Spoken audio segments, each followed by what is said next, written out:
Well, let's speak to Anas Gomati, who is a political analyst and director of the Tripoli-based Sadeq Institute. He joins us now on Skype from London. Anas, this is a seeming shift of policy for the White House. It's a huge shift, and I think it also reflects what's been going on behind the scenes diplomatically now for some time, and we shouldn't wrench Libya out of context. Libya lies in the center stage of the Arab Spring, and there are some powerful forces, diplomatic, military and political, that have been behind this. Now, in the days preceding Haftar's call, rather in the days following Haftar's call, there have been many calls from the United Arab Emirates. MBZ personally called Trump. He's also met with the presidential envoy in the United Arab Emirates. Abdullah bin Zayed, the foreign minister, has also met with and has been speaking to Pompeo. And there has been several other attempts by the UAE, including Sisi, who is also part of that, making authoritarianism great again crowd in the Arab world. And I think they're trying to add Haftar to that crowd. And I think it's not about the endorsement of Haftar's offensive. Haftar launched the offensive in front of Antonio Guterres 2 weeks ago on the 4th of April and doesn't really care about endorsement. He wants to go at his own way. This is much more about endorsing Haftar's backers, the UAE and Egypt, that do have military assets on the ground, that do have an air force that they've used in Libya since as early as 2014. They have a drone force that is allegedly manned by mercenary forces that are controlled and operated by Eric Prince, formerly of Blackwater. They have an incredible amount of arsenal, air force and military forces that they can use to escalate the warfare, because at the moment Haftar seems like he's dwindling in his military advancement. So we've also got to look behind the scenes here and look away from the smoke and mirrors. Haftar is trying to use this for his credibility purposes, but more than anything, it's the UAE that has been trying to avoid any form of diplomatic scrutiny that ripened Trump towards this deal with Haftar. Anas, talk us through a little more about how this is playing out at the UN. You're talking about diplomacy behind the scenes, and we've already seen an attempted Security Council resolution fail. Well, I think there are two ways of looking at it. The first is that there's been smoke and mirrors. Haftar was allegedly going towards Moscow in the last week and then aborted that trip and went to go and meet with Sisi in Cairo. Now, again, Russia and Cairo, they don't have much diplomatic influence on the ground in Libya, are very happy to absorb this diplomatic position or presence or a perception of power. They want to be seen as powerful. They want to be seen as having influence in Libya, and that would scare the US administration that just sees the broader geopolitical implications of Russia and the US and two great superpowers. The reality is that the UAE has done this, and according to the Murder Leaks today as well, the UAE has been doing this for a very long time, trying to talk about Russia being a red line and trying to fend off Russian influence. And the UAE is center stage at this smoke and mirrors game they've been playing with the Trump administration now for 2 years.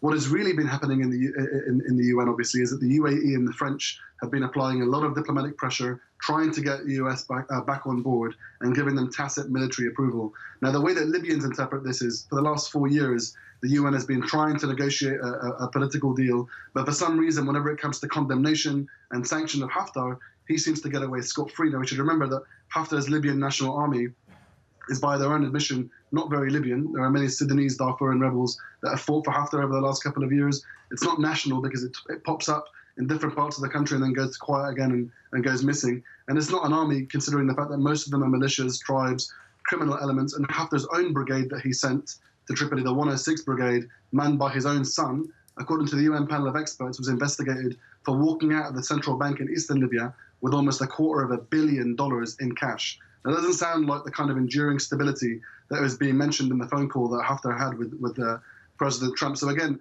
it's not only smoke and mirrors diplomatically, but it's also a myth to label this the Libyan National Army. And it's the biggest myth to believe the narrative that Haftar can endure or bring enduring peace and stability and order to Tripoli. He's mobilized tens of thousands of people of fighting age across Western Libya that don't see the grand geopolitical games. They see it in a very simple way.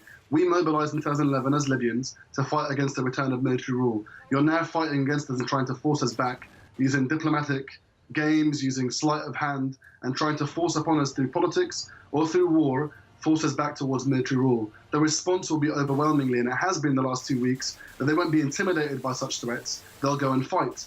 The resulting battlefield would look like thousands of civilians being killed, 20,000 that we already know of that have been displaced, and the protracted foresight of more war and atrocious warfare that could come with the destruction that Haftar brought to Benghazi for the last 4 years and to Derna over the last 3 years, which he had a humanitarian siege on for 3 years. Haftar doesn't have wars or rules of the game when he enters into wars. He's happy to suffocate and starve people into submission. And the prospect of doing that in Tripoli in the western region, where 2.7 million people live, is absolutely unfathomable. It is nuts to be thinking that this is the way that diplomacy is done. 8 years after the UN passed Resolution 1973, the responsibility to protect civilians. It is absolutely nuts.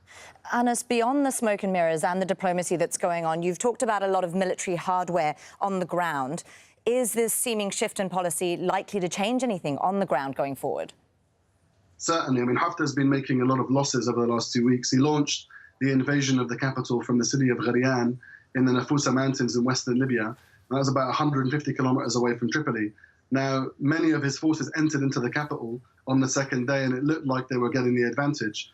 Yesterday, forces that were aligned to the UN-backed government pushed them back on most of the armed fronts in Tripoli, but also went back to where he launched this invasion of Gharian. So militarily on the ground, in terms of his ground forces, they're not very effective, and they're not doing a very good job of it, which also signals that if things are going to slide against him militarily on the ground, that the only way to provide an advantage is by bringing in foreign air power, foreign assistance, which was the critical advantage that he had in Benghazi when no one was watching for the last 4 years as he decimated an entire city, displaced 100,000 civilians, that's 1/7 of the population, and in Derna, where 1,700 people today are in prisons and thousands more have been displaced. Now, there are war crimes that are being investigated by the ICC that were only made possible by the assistance of foreign air support, made possible by the French and by the Emiratis and by the Egyptians. They couldn't do this without Trump's kind of green light to do that in western Libya, and that's what most of the diplomacy is about. Haftar doesn't need a green light. The green light was stud and was made 2 weeks ago in front of Antonio Guterres, the chief of the UN. It's massive that he had the audacity to do so. What he's really doing, and what was really going on beyond the scenes and behind the scenes, were the Emiratis and the Egyptians who have met with Haftar, with Trump over the last week, and have been meeting with Haftar for several months now, have been trying to get endorsement for their intervention into Libya. Now, the likelihood can never be said by certain. The likelihood of them using foreign air support now could lead to a catastrophic rise in the number of casualties and the number of displaced. And that's what this mission really is about. Haftar's already in Tripoli, but the Emiratis and the Egyptians aren't, and that's what they need support for. Anas, given the number of casualties and the number of different groups fighting in different parts of Libya, how much support does Haftar have at this stage? How is he being perceived by the public in Libya? Well, when he launched the invasion, he came onto the Libyan radio stations and television and said all those that stay in their homes will be protected and all those that wave the white flags will be safe. He then launched Grad missiles into people's homes over the last 2 weeks, many of whom have been killed, at least in the last 3 days.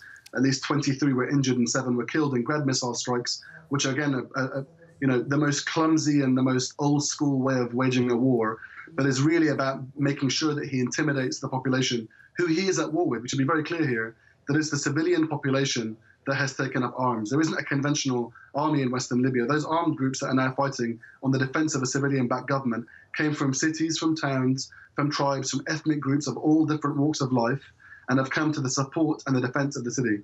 And that's who he's fighting against, and that's why he wants to ensure that he's waging a war in the most densely populated civilian areas to try to ensure that he can intimidate more from coming out, that he can threaten more from coming out. Now, it's that spectre of violence, and that also shows you to the degree to which he enjoys popular support. In Benghazi, the city that he controls, the LNA media has already come out and has already told people that if they come out and comment on Facebook, if they come out and comment on social media against the operation, they'll face arrest. So and again, he's also made protests in eastern Libya illegal since the moment he's in power. So the idea that he can enjoy popular support has no acid test. There's no way of verifying it. And it also shows how thin-skinned he is if he has to remove the very freedom of speech that Libyans fought for the last 8 years, and is ensuring that he can do the same in western Libya. So the idea of support, I think, is an imagined currency for Khalifa Haftar. Anas El Gomati from the Sadeq Institute, thanks for being with us on Al Jazeera.